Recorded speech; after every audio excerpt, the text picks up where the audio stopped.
Assalamualaikum warahmatullahi wabarakatuh.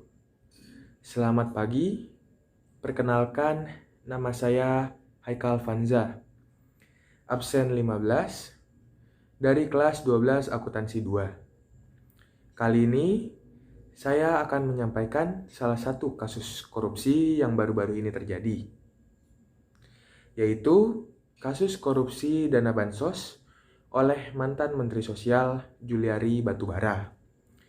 Dilansir dari kompas.com, pada Senin 23 Agustus 2021 yang lalu, mantan Menteri Sosial Juliari Batubara telah divonis 12 tahun penjara dan dengan denda 500 juta rupiah oleh Majelis Hakim Pengadilan Tindak Pidana Korupsi Tipikor Jakarta.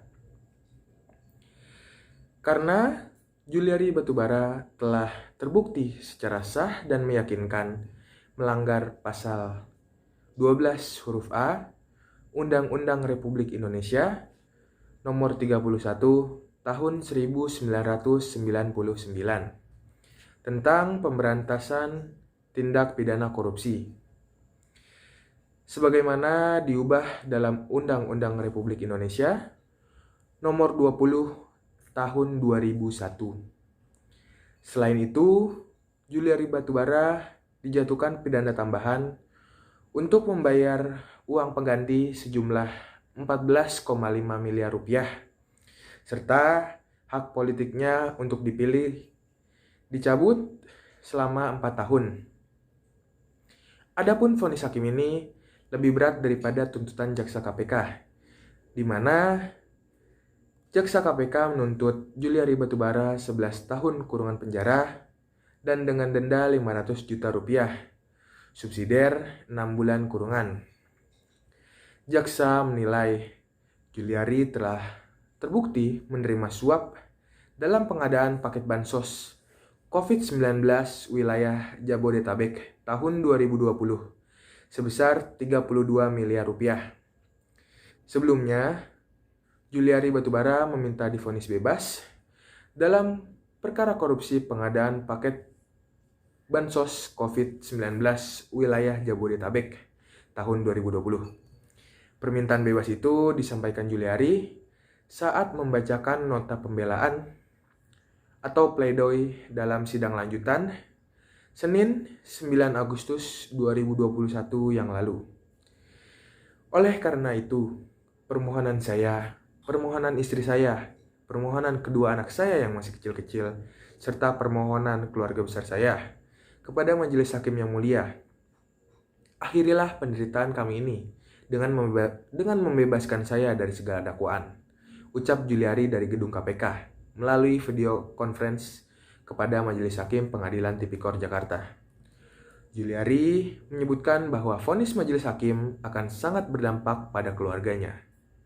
Terlebih lagi, kata Juliari, perannya sangat dibutuhkan sebagai seorang ayah.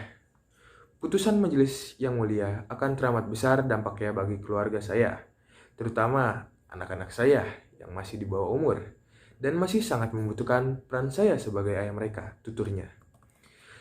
Juliari juga menyebutkan bahwa dirinya tak pernah berniat sedikit pun untuk melakukan tindak pidana korupsi. Menurut saya, atas sikap Juliari Batubara barusan sangatlah tidak pantas.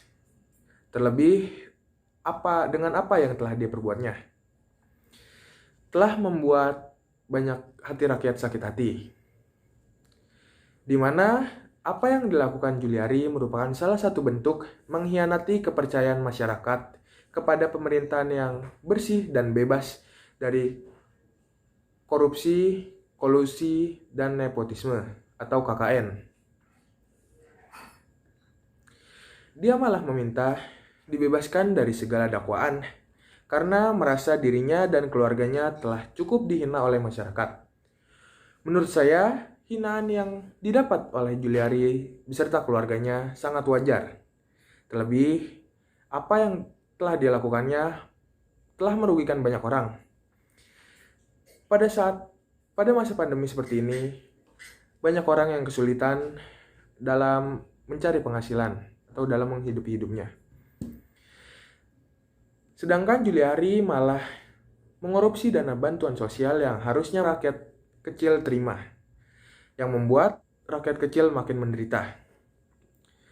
Lalu kemudian, menurut saya tentang vonis yang dijatuhkan sudah tepat karena vonis yang dijatuhkan juga lebih berat daripada tuntutan jaksa KPK, di mana Juliari divonis 12 tahun penjara dan dengan denda 500 juta rupiah.